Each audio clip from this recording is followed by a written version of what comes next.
Sosok Pak Jokowi seperti apa sih? Sekarang makin kesini itu Pak Jokowi itu dipotret sebagai orang yang menghalalkan semua cara. Anaknya semuanya bisa, bukan hanya anak, menantunya juga bisa. Kemudian Dan peraturan apapun nggak ada yang ditabrak oleh Jokowi. Dia sesuai dengan aturannya. Tapi kan itu adalah tanggung jawab bersama. Kalau memang tidak suka ya jangan milih. Tapi ternyata kan terpilih terus. Tapi ini ada cerita orang yang sebenarnya belum bisa dibikin, ya kalau Bapak bilang ada hukum dan undang-undang. Hukum dan undang-undang itu dibuat sedemikian rupa supaya fit dengan sosok tersebut dan kebetulan itu adalah anaknya. Ya. Gitu. Tapi yang membuat itu kan bukan dia. Kalau ada buktinya dia yang membuatnya itu rekayasa. Hadirkan. Minta penjelasan. Pak, waktu menjelang nih ya, Bapak udah bilang menang. Pak Andika bilang, ini kok nggak dukung anaknya sih gitu. Bahkan saya tidak dalam posisi dukung-mendukung. Iya. Saya udah bilang saya guru. Oke. Jadi saya punya mahasiswa. Atau enggak paling puluhan ribu. bilang sama anaknya, jangan ke situ, sini aja, ini pasti menang. Nah, Gitu. saya bilang yang menang Prabowo. Oke. Terus Saya Pak Andika bilang? Dia bilang udah terlanjur. Satu lagi Pak, yang jadi kritik buat terutama fenomena yang unprecedented di 2024 soal dinasti politik. Terus tiba-tiba Mas Gibran dengan putusan MK yang ketua mahkamahnya itu pamannya, terus bisa jadi calon walaupun umurnya nggak cukup, dipas-pasin umurnya. Terakhir muncul putusan MA, Kaisang bisa maju sebagai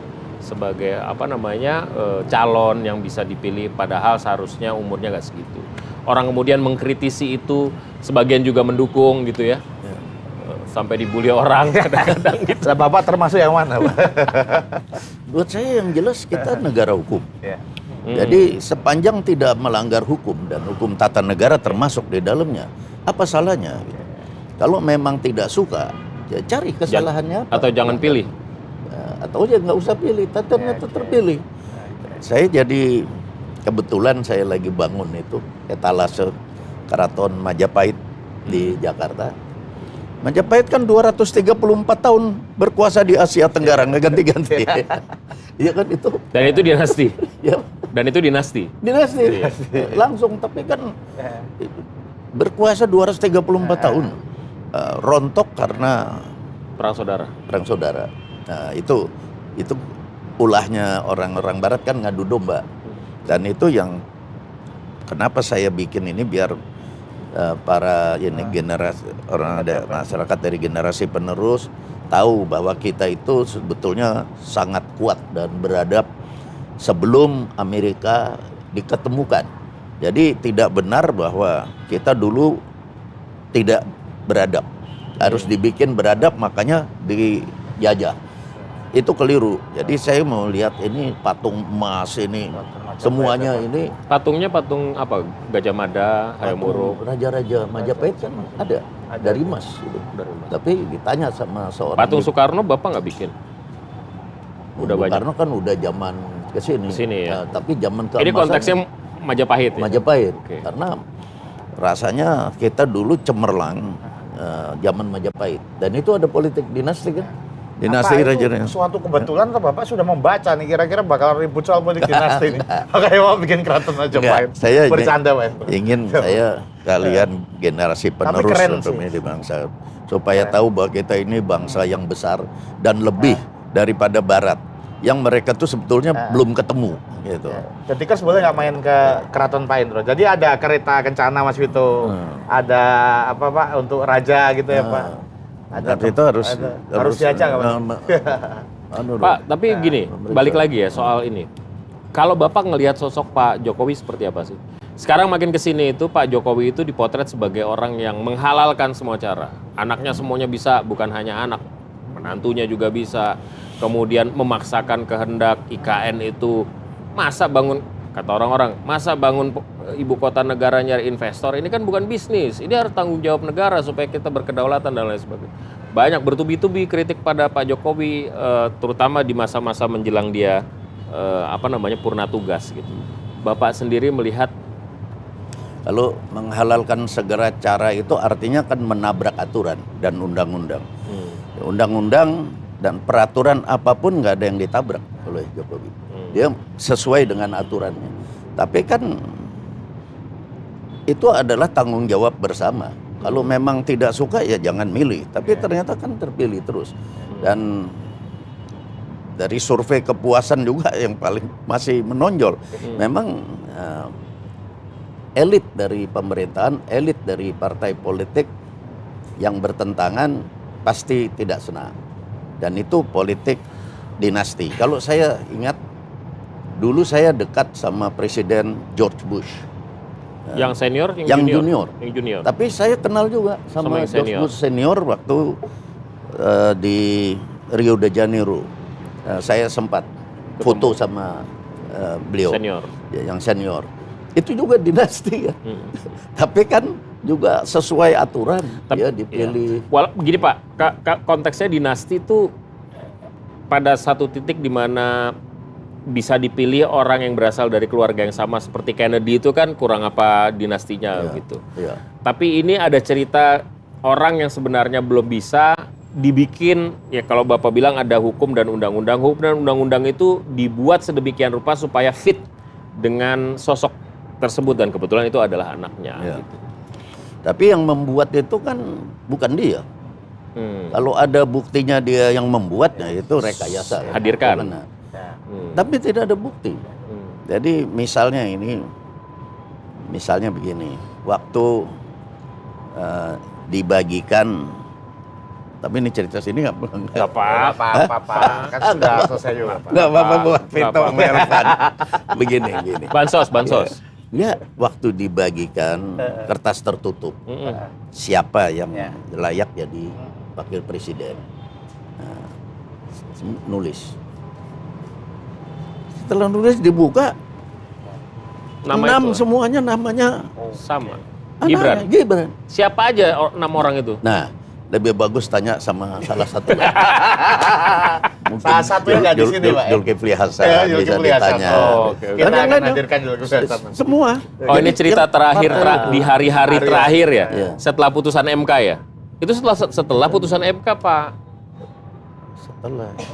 Wah, saya nggak ingat. Setelah putusan MK kan orang membacanya bahwa memang kehendaknya Pak Prabowo agar Gibran maju bersama Pak Prabowo dan kemudian itu ya tapi ya itulah. Belum ya? Belum. Saya ingat belum. Oke, belum. Karena begini. Ada salah satu partai yang baru gabung ketemu Pak Jokowi. Dia cerita bahwa dia ditanya kira-kira siapa gitu. Dia bingung. Jokowi yang terakhir itu yang baru ketemu. Saya nggak nyebut. Tapi kalau 6 itu kayaknya 6 ketua umum parlemen mengusung, Pak. Terus. Itu saya dengar setelah ketemu Pak Jokowi, saya kira siapa gitu. Mulai pelan-pelan, mulai penting. Saya terkejut juga waktu dia bilang. Terus saya tanya, kamu bilang siapa? Saya balik tanya, kira-kira siapa ya Pak? Yang rame kan Erick Thohir yang rame dulu. Ya, kata dia nih. Terus saya tanya, terus kamu bilang apa? Saya bilang, tapi kalau Erick Thohir, Gibran, gimana Pak kalau anak Bapak Gibran? Tadinya katanya orang ini juga sebelumnya Pak Jokowi udah ngumpulkan partai koalisi untuk tanya siapa kira-kira jadi wapres yang paling tepat. Dan pasti harus memenangkan dong. Ya. Nah, waktu itu suara udah ada nama Gibran, tapi beliau bilang kesampingkan dulu nama itu. Kesampingkan. Oke. Yang lain aja dulu. Itu setelah MK apa sebelum MK? Sebelum MK. Oke. Iya sebelum. Oke. Yang saya cerita ini kan dia datang sama saya kita sebelum. Iya. Sebelum MK. Jadi kesampingkan dulu. Nama itu kesampingkan dulu. Yang lain siapa? Itu gitu. Terus muncul nama-nama kan. Mereka bisa ngusulin nama Gibran sedangkan aturan nggak memungkinkan Gibran maju, ya, Pak. Makanya Pak Jokowi bilang kesampingkan nama itu. Kesampingkan dulu. Coba yang lain dulu. Oke. saya sulit juga gitu kan, kata beliau kan. Ini anak. Ya, nanti gimana serangannya kan. Jadi coba ini singkirkan dulu, cari yang lain. Dihitung pada ngomong, ada yang survei dari sana, survei dari sini. Udah, ada nama. Voting akhirnya. Nah, belum ada gitu. Belum. Namanya apa? Siapa? Nah, itu saya nggak tahu. Jadi Nggak percaya kalau misalnya pakar intelijen bilang nggak tahu itu nggak percaya saya. Terus Pak. bukan, tapi terus belakangan dia waktu ketemu saya itu dia udah sebut Gibran. Karena kita dibuka, ternyata saya lihat sebelah kanan itu sama. Gibran. Nah, itu terus baru harus masuk ke MK kan. Jadi seorang dengan kapasitas, kapabilitas dan kredibilitas, pemahaman politik, informasi dan lain sebagainya, peta Indonesia. Seorang Hendro Priyono waktu itu menyebut nama wakil presiden yang fit dengan Pak Prabowo itu, apakah Gibran juga? Bukan.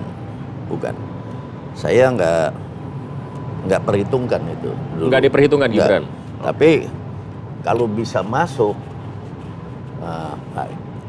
masuk siapa saja orang yang paling dekat sama Pak Jokowi, menurut saya bisa menambah kemenangan. Karena Prabowo aja udah menang Pak ya. Karena endorsement itu menjadi sangat jelas ya. Endorsement incumbent itu ada apa namanya terwakilkan gitu ya. Dan itu yang bikin saya bilang, kan pertama saya bilang menang. Kedua baru saya bilang satu putaran karena ada Gibran. Udah hitungan dua kali ada dua kali statement. Dan itu banyak yang nelponin saya dan ada yang datang yang minta penjelasan. Pak, waktu menjelang nih ya, Bapak udah bilang menang. Pak Andika bilang, ini kok nggak dukung anaknya sih gitu. Bahkan saya tidak dalam posisi dukung-mendukung. Saya udah bilang saya guru. Jadi saya punya mahasiswa. Atau enggak paling nggak bilang sama anaknya, jangan ke situ, sini aja, ini pasti menang. Gitu. Saya bilang yang menang Prabowo. Terus Pak Andika bilang? Dia bilang udah terlanjur. Dia masuk ke sana udah terlanjur. Tapi banyak katanya. Tapi katanya banyak yang kesana akhirnya kejeblos. Awalnya masih nunggu, terus udah kadung nyebur, baru kemudian kayaknya si bos ke arah sana, kecele juga gitu. Dia kalau menantu saya itu karena terlalu lama setelah berhenti pensiun dari Panglima TNI nggak dapat jabatan apa-apa, jadi nggak ada kerjaan. itu. Jadi orang siapa aja yang nge-approach kan jadi sensitif. Gitu. Beda kan saya begitu pensiun kan saya banyak kerjaan. Masih terus komunikasi. Gabung ini. Banyak kerjaan. Ada kerjaan sibuk saya dikasih kerja inilah, trans inilah macam-macam. Jadi Pak Hendro masih sibuk terus. Intelijen terus. Sampai saya belajar sendiri. Terus saya bikin sendiri, cuma itu untungnya. Tapi Andika tidak, nggak ada pekerjaan lama, kerjanya angkat besi aja kan. Nah, mulai kan datang orang yang approach dan simpatik.